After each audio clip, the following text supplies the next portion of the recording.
welcome to Health Bar Half Full, the podcast that makes you feel good about liking games. My name is Randy Fulhardy, and I have a confession to make. I record a podcast every other week with one or more co-hosts who could not make it here today, God rest their souls, about gaming positivity, trying to bring positivity to the gaming industry and topics around the gaming industry. But I am not a positive person. That is something that I want to work on with you today. That is today's topic, is that positivity about games, or just positivity in general. How to be it, how to do so without lying to yourself or others, how to not be delusional, and how to not dismiss things that are actually wrong with the world. I don't want to sit here and say like, oh, just be happy and everything is okay. That's not how it works. And I felt like I would be doing a disservice by continuing to do a positivity podcast without working on this a little bit. And since I don't have anyone else to talk about something else with, I'm just gonna roll with this and see how it goes. I kind of want to talk to you a little bit. We're gonna work through the history a little and try to get to where I am today, because I'm in a bad mood. Like, I'm just straight up not doing good this week. Part of it is due to I'm doing a fast/cleanse diet thing. So I'm calorie deprived, which is making me a little bit cranky. And also just, I don't know. I've been laid off for a long time and it's starting to get to me.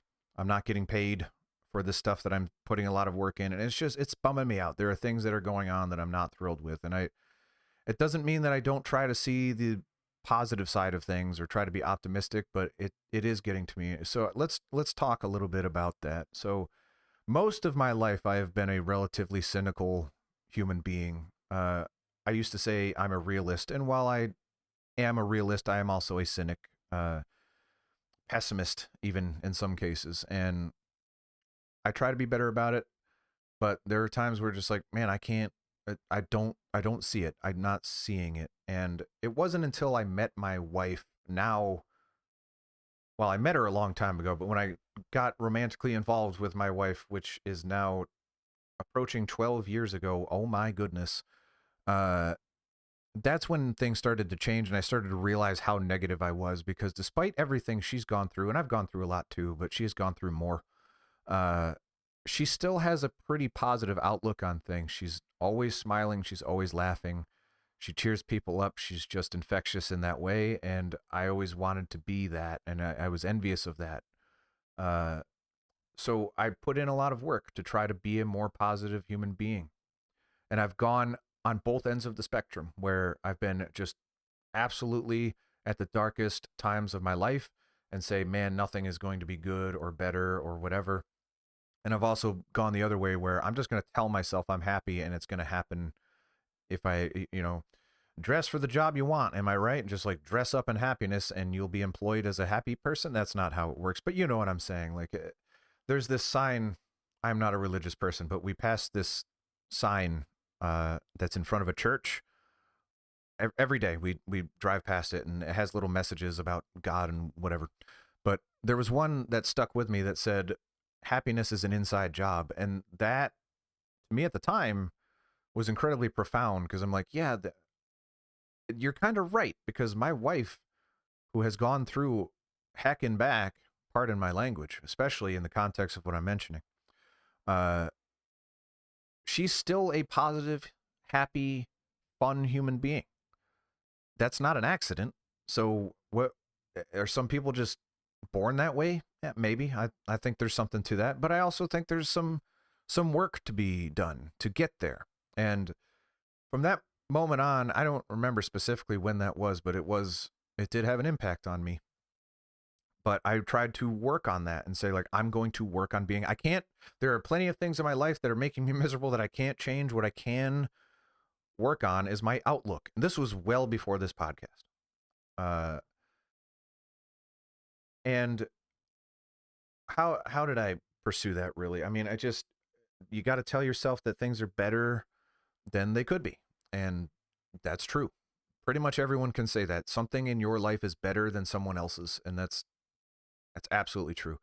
I was born white. That helps. I was born a man. Also helps. I'm not that ugly. doing all right. Like things are. I'm over 6 feet tall. Lots of things working in my favor, just genetically speaking. Uh, and that's cool. And there are plenty of people that don't have those advantages, and their lives are a lot worse for it, and yet they're still happier than I am. So what do we do with this? I think the biggest thing that I tried to do was I shut off everything that was making me miserable. Just like I'm just going to wall that off in my brain. I'm not going to go online and see all the news that's making me miserable. I'm not going to listen to podcasts about, and we'll get into that because part of that is the impetus to how this podcast started. Uh, I'm not going to listen to those podcasts anymore that are just cynical as all heck and pessimistic and just have what's the word for it? Oh boy, not misanthropic. What is the word? Nihilistic. Okay. Uh, and that's just not how I want to live my life. I still, in theory, have decades left. If all goes according to plan, I have decades left on this planet, and I would rather not feel this way. And you're not making it easier for me. You're telling me that it's okay to feel this way, and I don't want to. So I just cut all that off. I'm like, no more of that. And people in my life that were making me feel that way, no more of that. And any thoughts that I had were negative. I just, nope, not going to deal with that. It's not worth spending time on. And that worked for a bit. There were times that I definitely should have reacted though and dealt with things instead of just saying like, oh, this is uncomfortable. I don't want to deal with it. And I think maybe this is, I have trouble with moderation and middle ground. This is the way that I do things. I go both feet in, and I say like, if I'm gonna be happy, I'm doing it my way, and that is all in, baby. No compromises. It just so what ended up happening was that I started telling myself I was happy and not dealing with things that needed to be addressed. Telling my things that I could have addressed were unaddressable, if that's a word. As in they were out of my control. Because the only thing I was telling myself the only thing I have in my control is my outlook, how I perceive it. Not always true. And that's where we get into trouble. Because real things were happening to real people. And I don't think it's right to ignore it. Real things were happening to me that I was ignoring for years. And I didn't know it, but as I was in denial, I was delusional about the things that were getting to me. I'll give you an example. I praised my wife, so now I can bring her back down a little bit. She took out a secret credit card and spent thousands of dollars behind my back when she has a spending problem, and she knew what she was doing by not informing me of this credit card. So now we are in several more $1,000s of debt as a result of what she did. And she came clean one day, which was, good on her. I'm glad she was able to do that. And I said, that's okay. I was just okay with it. And we were not in a good financial place at the time. And I just said, you know what? I'm just glad you're here. I love you. It's okay. It's like she got mad at me for not getting mad enough. Like she's like, no, you need to, I did a really bad thing. You need to feel it. You need to let me have it. Like I was prepared for this. She was like let down that she thought I was going to give her something and then didn't. But I didn't. I just said like, no, that's not what positive people do. They just go with it, baby. They roll with the punches. But the reality is that I wasn't okay with it. I just swallowed it whole and kept it there in my emotional stomach pit for it to grow and fester. And that's what it did. And all of that came to a head when I got laid off, right? That was, I got to a decent, I thought anyway, I got to a decent place. I was telling myself I was lucky to have my job and my family. And despite my financial issues, things could have been a heck of a lot worse, especially in the political climate that we are navigating in. Whether you agree with me or not, it is not my ideal world, so it does have a negative impact on me. And it's okay if you don't agree. I'm one of those people that will have that conversation with you. That I got laid off, and it was the day of. I live in the United States. It was the day of the presidential election that I got laid off. So that was not my favorite day, and it was a day that um it just didn't go well. I was not happy, and my wife just we we were in so much debt, and my wife just got her job, which again you can look at it as a positive, and you probably should because it's a lot better than her not working. But we were really counting on having two incomes for a while to get out of the hole we were in. Uh, so got laid off, and I once again told myself like blessing disguise, everything's fine, and don't worry about it. And then I just was applying to jobs every second of every day, and it felt like work. It felt like I was still working, and I was getting so stressed that I was getting rejected like mad, which I didn't used to get rejected from jobs. Most jobs I applied for, I at least got an interviews. So, and most interviews I've had, I've gotten the job for. So it's strange that I got so many rejections, and it largely because it was the game industry, and the game industry don't mess around. Especially if you remember last year's game industry um, state, it was not optimal for job hunting, and that's the scenario I found myself in. The climate. I really didn't want to use climate again because I already used it, but whatever. Uh, yeah. So couple weeks after my layoff, it started to hit me where I'm like, this is not good, and the stuff that I was leaving unaddressed, like things around the house that were bugging me that could have just been changed if I said something about it, the debt that my wife accrued, everything was compounding in a way that just put me in the darkest place I've been in a very long time. And I hate that I'm even saying this out loud, but if I'm going to take this content creation thing seriously, I need to say it. Uh, it was rough. And I thought that I just needed to tell myself harder that everything's okay. And so I started this podcast. That I don't think I was lying by saying, I mean, at the end of the day, the content is about positivity. So I wasn't lying to you, but it may have been misleading to think that I am some kind of overwhelmingly happy person because I'm not. I'm very much not. I started antidepressants, which is on and off something I've dabbled with in my life, but I've been on them for a few months now, and whatever. It takes the edge off. And um, but man, I will say, starting that podcast was good. It gave me. I think the industry needs it.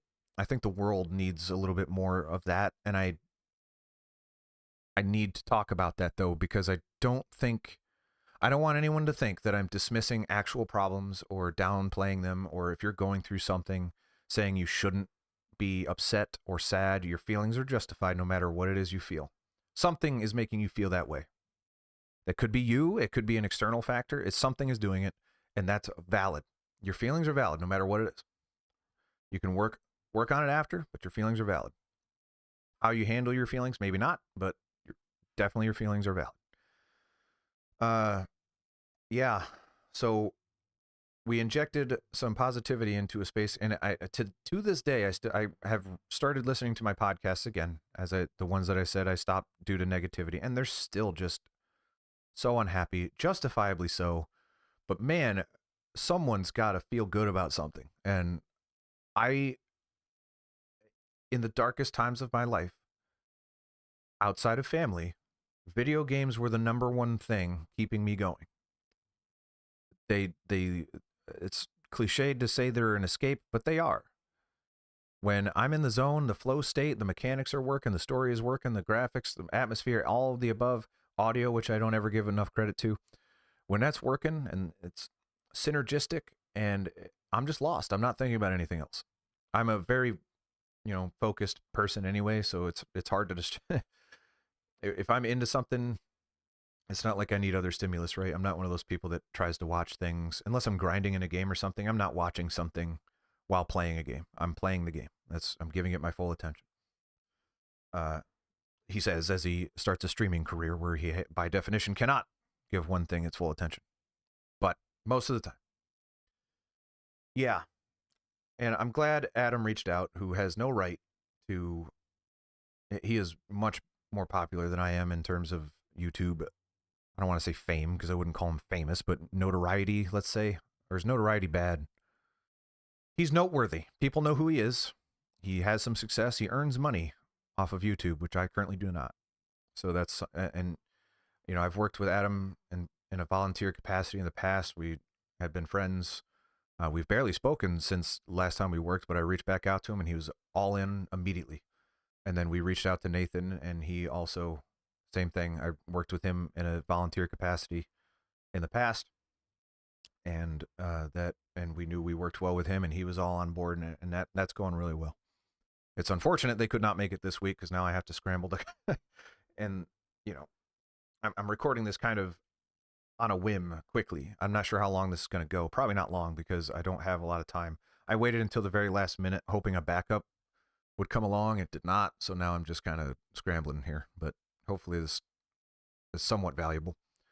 I don't even know if this is recording. It is. It says recording there. Good. Step 1, record the thing that you intend to show people. Yeah.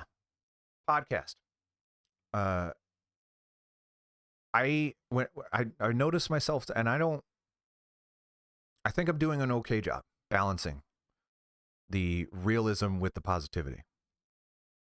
One of my favorite episodes we did was defending the Game Awards because I think that unnecessarily gets a lot of heat. And I think there's definitely criticism to be thrown at it, but at the end of the day, it is a celebration and it feels like it. And I just don't like the cynicism that we attach to it every time we talk about it. It's fun. Everybody gets excited. The developers, which is I always defend the developers. I'm always going to. I worked in the game industry. They're my people. I've always wanted to work in the game industry. I want to work in the game industry again. They're my people. So when I see developers up there in tears because their game won an award, to me that matters. And I don't care if someone makes money off Doritos because of it. That person's happy. That person made a game, their work was recognized, and it meant the world to them. Beautiful. Perfect. Why are we crapping all over that? It's not my thing. And, you know, there are times where in our most recent episode prior to this one about remakes and remasters, that helps the industry. They are not required. I like them. I like having access to them. There are ones that are done in a way that are not my preference. But I don't have to buy them, you know, and it's not taking work away from the games that I want, the new games. It's not how it works. It keeps those people employed while other people are working on those games. That's how that works. And so we've kind of turned this podcast into like a defense thing, but I think that's sort of by necessity because in order to be positive about it, we have to be the opposite of what everybody else is, which is to say negative. Everybody criticizes just about anything there is to criticize in the game industry, but there's a lot of good here. There's a lot of fun. And it's not to say that there's not bad stuff. Oh, there's plenty. Oh, man, there's plenty. But let's try to celebrate when we can, just to feel good about it. But that's a really good time to start addressing the part where there are real problems. The layoffs, obviously, the mistreatment of employees, currently the pricing situation, which has nothing to do with the developers, which is what it is. Well, partially. No, the developers know. The companies, slightly. The political climate, mostly, is what's going on with the pricing at the moment, at the time of this recording. Plenty of issues to talk about, not just in games, but in the world at large. And I don't want to sit here and say that the problem that you are having isn't important or not a problem worth addressing. Because as I mentioned, I tried to not address problems and it did not work. That's not what I'm saying. What I am saying is that I hope this podcast strikes a balance between being able to address the problems and also feeling good about the things that are there that that deserve to be felt good about. That's a poor way to phrase it, but I was struggling to end that sentence. Sometimes you just got to let it go, and I'm going to let that one go. I think you know what I meant. Yeah. Um, so today, where am I with my positivity? If we talk about just today, low, bad, not positive. But that doesn't mean I'm not trying to see the positivity in the gaming space or in my life as a whole. And I am very appreciative that I get to do this podcast. I'm very appreciative that despite our financial issues and despite me being out of work, we are able to live and feed our children. And I get to spend time with them more now. Actually, I'm raising my son better than I could have otherwise because I have this time now in a really crucial time of his life. He gets to spend a lot of it with daddy, and that's good. Like, he's going to remember this for the rest of his life. He already remembers things from when he was 2 years old or even younger in some cases. It's nuts. He brings it up. He's like, "Oh, can we do this thing?" I'm like, "What thing?" Like, "Oh, this thing we did 2.5 years ago." I'm like, "You are 4. How do you remember that?" It's unbelievable. So I'm making these memories with him in a way that I wouldn't be able to if I was going into an office or being locked in this room working remotely. So I'm appreciative of that. But it sucks not having money, right? And that both can be true. And I'm not going to just say it's okay to not have money because it's not. This system requires individuals to have money, and I can't ignore it. My wife should not have spent thousands of dollars on a hidden credit card. Uh, and that's not okay. And she now gets to hear about it. And I get to complain when things are not going well. I get to have a week where I'm grumpy uh, and I'm hungry because I chose to fast and it's making me upset and I don't care because I want the outcome of the fast and I want everyone to accept the consequences leading up to that outcome, which is that I'm going to be a little cranky. Daddy's cranky. Accept it. Yeah.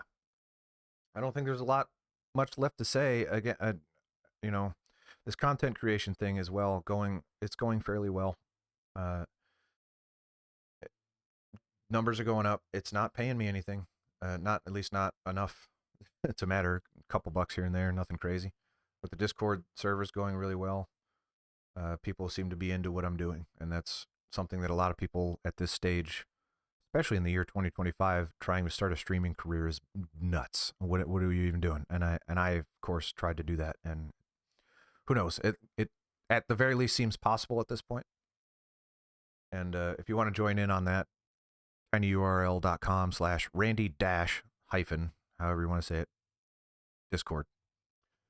That's Randy hyphen Discord at the end of tinyurl.com/. Yeah. So how can you stay positive because your problems are unique to you, and I can't tell you that what worked for me will work for you. I just hope that you have something that you can use to balance the issues, and there are people that are just in it in a way that others are not. Most human beings on this planet will not listen to this podcast. Very few people on the planet will listen to this podcast, but if you're listening and you're curious how to just feel good about something, I hope something like this helps. I hope you have other things, other escapes, whether it's your favorite media, what I don't care, intellectual property is, and another thing, if you don't let capitalism or anyone involved in it make you feel bad about participating in it. You're in it. You didn't volunteer to be in it. You're in it. And granted, maybe you're listening to this from a different part of the world, but chances are you are affected by capitalism in some way. There is no way to be ethical in capitalism. So instead, survive. If that means you go and have food at a restaurant that does not align with your views politically because it has a particular item that just makes you feel good and gets you by the next 5 minutes of your life, do it. And don't let anyone make you feel bad about that because it's the only way. It really is.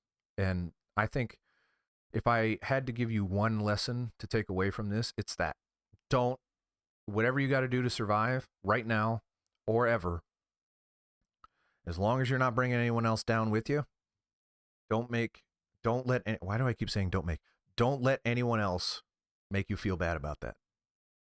Enjoy your Chick-fil-A homophobia. Like, as much as it sucks for me to say that, if that's what gets you through the day, it doesn't matter. Just go to Chick-fil-A. If you need your Amazon, whatever, don't worry about that. Their workers are peeing in bottles. It's not your fault, and it's not your problem, and it's not your issue to fix. That's somebody else's, and that someone else started it, and that voting with your wallet thing is garbage. It doesn't work. I could tell you from experience it doesn't. I can tell you, having been a part of companies, it doesn't work. So do not let anyone make you feel bad about what you have to do to survive, as long as it's relatively safe and does not harm others. And that's where I think I'm going to wrap it up. Barely about games today, but it's about positivity and the game industry. So I hope this helped you or someone else, or at the very least it gave you 30 minutes of distraction. Not even 30 minutes, but whatever. Yeah, things are going well here for the most part. So even though I'm grumpy, I'm going to try to stay as positive as humanly possible, but not to the detriment of my health. If I need to be grumpy, I'm going to be grumpy. Grr. Yeah. So thank you for listening this far. If you have, I very much appreciate anyone who listens at all up to this point, especially, and just, it means the world to me that someone on this earth who I don't know personally would just decide to spend their time consuming something I created. So that's really, really cool. And thank you for that. I'm going to hit the music. I have not done so already. I never have until I say it. So the music, of course, created by Evan Vath. His Spotify is in the description. He's also in my Discord server if you want to talk to him, because he's extremely talented, and that's pretty awesome. In 2 weeks' time, I don't have a topic in mind yet, but what is 2 weeks' time? Let's see here. So the 25th of April, hopefully we will have a guest or a host or something to go along with this, but if not, I hope you'll join me then. Do all the things that support a channel, find your description and of whether the podcast or the video, and click the links to do the things you got to do. Thank you, everybody. I will see you next time. Bye-bye.